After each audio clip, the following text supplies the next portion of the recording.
SDM कविता मिश्रा अपनी साधारण सलवार कुर्ता में स्कूटी पर सवार तेजी से, न कोई सरकारी गाड़ी न कोई सिक्योरिटी, बस एक साधारण लड़की की तरह स्कूटी चलाते हुए। सामने पुलिस की बैरिकेडिंग नजर आई। 3-4 पुलिसकर्मी सड़क पर खड़े थे और बीच में दारोगा रमाशंकर यादव वर्दी में खड़ा था। उसने सामने आते ही कविता से रुकने को कहा। ओ लड़की, स्कूटी साइड में लगा। दारोगा की आवाज में रोब था। कहां जा रही हो? दारोगा ने सवाल किया। मेरी बहन की शादी है, वहीं जा रही हूं, लहजे में जवाब दिया। दारोगा ने ऊपर से नीचे तक कविता को घूरा और फिर मुस्कुरा, अच्छा तो शादी में जा रही हो, लेकिन हेलमेट नहीं पहना और यह स्कूटी भी बहुत तेज चला रही थी। चलो चालान भरना पड़ेगा। दारोगा ने कविता को अंदाजा हो गया कि यह एक बहाना था। वह बोली, सर, अरे मैडम, कानून हमें मत सिखाओ। उसने साइड में खड़े एक सिपाही को देखा और फिर कविता की ओर झुकते हुए फुसफुसाया, ऐसे नहीं मानेगी, इसको तरीका सिखाना पड़ेगा। अचानक दारोगा ने जोरदार थप्पड़ कविता के गाल पर जड़ दिया। बहुत सवाल पूछती है, जब पुलिस कुछ कहे तो चुपचाप मान लेना चाहिए। कविता का सिर एक पल के लिए झटका खा गया, लेकिन उसने खुद को संभाल लिया। उसकी आंखों में आग थी। दारोगा ठहाका मारकर हंसा और अपने साथियों से बोला, अभी भी अक्कड़ बाकी है, लगता है अच्छे से सिखाना पड़ेगा। एक सिपाही आगे बढ़ा और बोला, मालिक, थाने ले चलें, वहां आराम से मामला देख लेंगे। दारोगा सिर हिलाकर बोला, हां, इसे थाने ले चलते हैं, तब समझ आएगा कि पुलिस से कैसे बात की जाती है। एक सिपाही ने कविता का हाथ पकड़कर खींचा। चल, जीप में बैठ। कविता ने अपना हाथ झटका और गुस्से से बोली, हिम्मत मत करना। दारोगा का पारा चढ़ गया।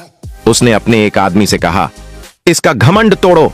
एक सिपाही ने आगे बढ़कर कविता के बाल खींचे और जबरदस्ती घसीटने की कोशिश की। कविता दर्द से कराह उठी, लेकिन अब भी अपनी पहचान छुपाए रखी। वह देखना चाहती थी कि ये लोग कितनी गिरी हुई हरकत कर सकते हैं। तभी एक पुलिस वाले ने गुस्से में उसकी स्कूटी को लात मार दी। बड़ी आई शरीफ बनने, अब तेरा खेल खत्म। कविता पूरी तरह समझ गई थी कि ये लोग कितने नीचे गिर सकते हैं। दारोगा की आंखों में गुस्सा था। उसने जोर से चिल्लाकर कहा, बहुत देखे हैं तेरे जैसे अकड़ू लोग, पुलिस से भिड़ेगी? अभी औकात दिखाता हूं, कल रही, ले चलो इसे थाने, वहीं समझाएंगे। एसडीएम कविता मिश्रा अब भी चुप थी। उसने अपनी पहचान बताने का कोई इरादा नहीं किया। वह देखना चाहती थी कि प्रशासन कितना नीचे गिर चुका है, कितनी हद तक ये लोग अत्याचार कर सकते हैं। दारोगा रमाशंकर यादव अब झुंझला चुका था। उसके सामने एक लड़की खड़ी थी जिसने उसके तमाचे खाए, जिसके बाल खींचे गए, जिसे हाथ पकड़कर खींचा गया, लेकिन वह अब भी चुप थी। दारोगा ने सिपाहियों को घूरते हुए कहा, ले चलो इसे थाने, वहीं देखेंगे इसका क्या करना है। 2 सिपाही कविता के दोनों हाथ पकड़कर घसीटने लगे। छोड़ो मुझे, कविता पहली बार जोर से बोली। दारोगा हंसा, अब जुबान खुली, चल थाने में देखेंगे कितना बोलती है। थाने में घुसते ही दारोगा ने जोर से चिल्लाया, ओए, चाय पानी लाओ, एक स्पेशल केस आया है। कविता अब भी शांत थी। वह देख रही थी कि आम जनता के साथ पुलिस कैसा व्यवहार करती है।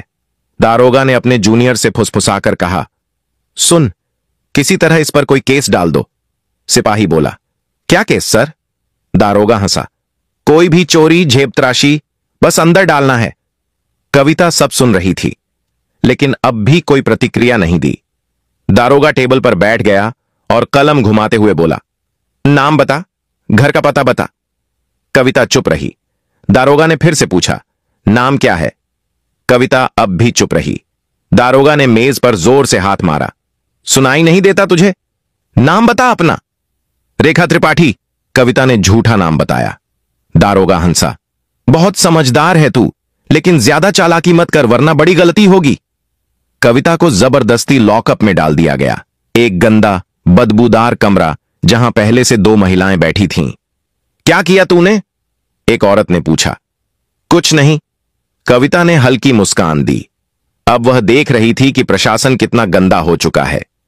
अगर एक एसडीएम तक को इस तरह बिना सबूत अंदर कर सकते हैं, तो आम जनता का क्या हाल होगा। कविता अब लॉकअप के अंदर थी। वह बस देख रही थी, सुन रही थी और सब कुछ समझ रही थी कि आखिर प्रशासन कितना गिर चुका है। वह हर हरकत पर गौर कर रही थी। दारोगा ने एक फर्जी रिपोर्ट तैयार करवाई। इस पर चोरी और ब्लैकमेलिंग का केस डाल दो, दारोगा ने फाइल को ठोकते हुए कहा। सिपाही झिझका, लेकिन सर, बिना सबूत के। दारोगा हंस पड़ा। सबूत? इस थाने में सबूत बनाए जाते हैं। थोड़ी देर बाद एक सिपाही आगे बढ़ा और जोर से कविता के कंधे पर धक्का मारा। कविता दीवार से टकराई, लेकिन उसके चेहरे पर कोई डर नहीं था। दारोगा ने हाथ उठाया और थप्पड़ मारने ही वाला था कि रुक जाओ। दरवाजे पर एक पुलिस अधिकारी खड़ा था। दारोगा नीरज तिवारी थाने में उसकी छवि थोड़ी ईमानदार अफसर की थी।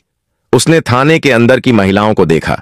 उनकी हालत देखकर उसके माथे पर शिकन आ गई। यह सब क्या हो रहा है? उसने सख्त आवाज में पूछा। दारोगा रमाशंकर मुस्कुराया।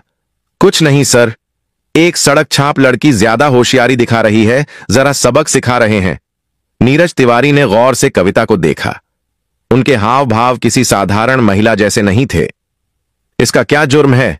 नीरज ने रमाशंकर से पूछा। रमाशंकर हड़बड़ा गया। सर, इसने चेकिंग के दौरान बदतमीजी की थी। नीरज तिवारी को कुछ गड़बड़ लगी। नीरज ने कविता की तरफ देखा। तुम्हारा नाम क्या है? कविता शांत थी। दारोगा रमाशंकर ने हंसते हुए कहा, सर, यह तो अपने नाम तक नहीं बता रही। नीरज अब पूरी तरह सतर्क हो गया था।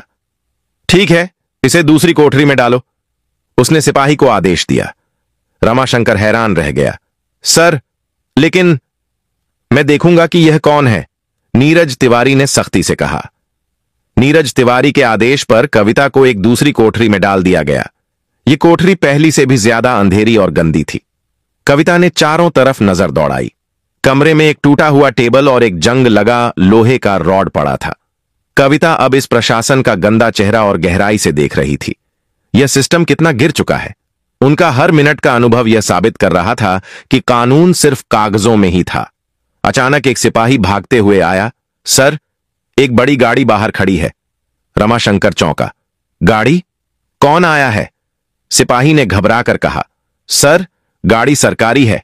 सिपाही बाहर गया, लेकिन जैसे ही उसने गाड़ी के अंदर झांका, उसकी आंखें फटी रह गईं।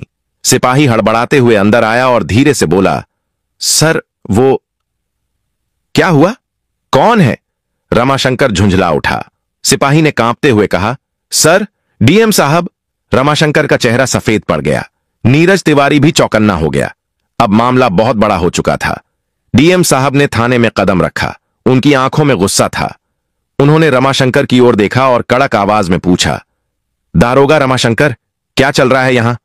रमाशंकर घबराया हुआ बोला, साहब, कुछ नहीं, बस एक मामूली केस था। डीएम साहब ने टेबल पर पड़ी कविता की फाइल उठाई और ध्यान से पढ़ी। उनका माथा सिकुड़ गया। फिर उन्होंने कविता की ओर देखा। इस महिला पर 420 और ठगी का केस? डीएम साहब की आवाज गूंज उठी। उन्होंने रमाशंकर की ओर देखा। क्या सबूत है तुम्हारे पास? रमाशंकर अब पूरी तरह फंस चुका था। डीएम साहब ने कविता से सीधा सवाल किया, आपका नाम? कविता ने हल्की मुस्कान दी और पहली बार अपना नाम बताया। कविता शुक्ला, एसडीएम। पूरा थाना हक्का बक्का रह गया। रमाशंकर के हाथ पैर कांपने लगे। सारे पुलिस वाले चौंक कर खड़े हो गए। रमाशंकर के पैरों तले जमीन खिसक गई। एसडीएम मैडम, जिसे वह ठग समझकर फर्जी केस में फंसा रहा था, वह खुद एसडीएम निकली। थाने के सारे पुलिसकर्मी सकते में आ गए। डीएम साहब ने घूरते हुए कहा, दारोगा रमाशंकर, तुम्हारी हिम्मत कैसे हुई एसडीएम मैडम पर झूठा केस डालने की?